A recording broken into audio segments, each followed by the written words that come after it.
माँ भगवती पर, माता दुर्गा पर जो अपने सब विश्वास रखे छी, आस्था विश्वास है, मैया रानी से आशीर्वाद चाहिए तो मैया रानी के नाम से सब गोटा अपन अपन हाथ उठाओ।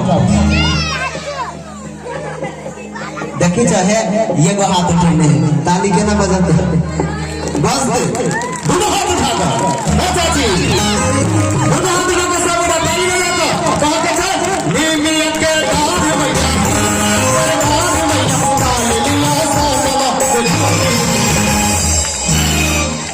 आरो बेटा उठल गया कहीं नहीं हम केला हाथ भैया हाथ उठाकर ताली बजेगा जारो कम लगता बकरी के कान पर बनाई तेना भी ताली बजाओ बड़ी जोर से बजा लेते हाथ उठाकर दोनों हाथ उठाकर ताली बजाकर ओ भैया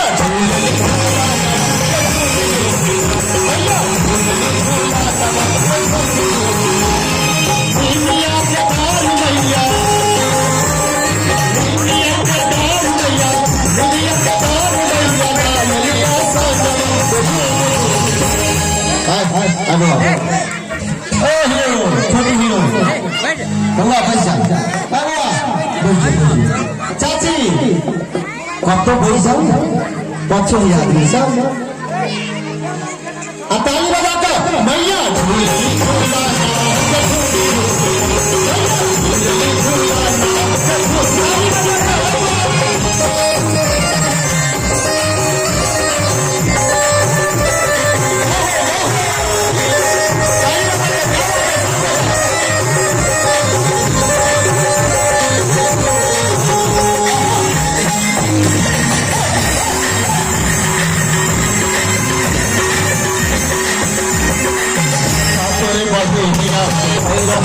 भैया आदि शक्ति के भैया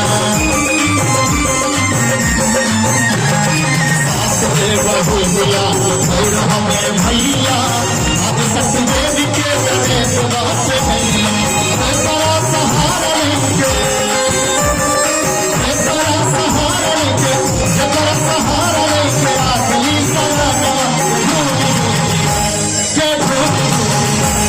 आखिरी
अहिना एक जगह गेल रहे आराधना करे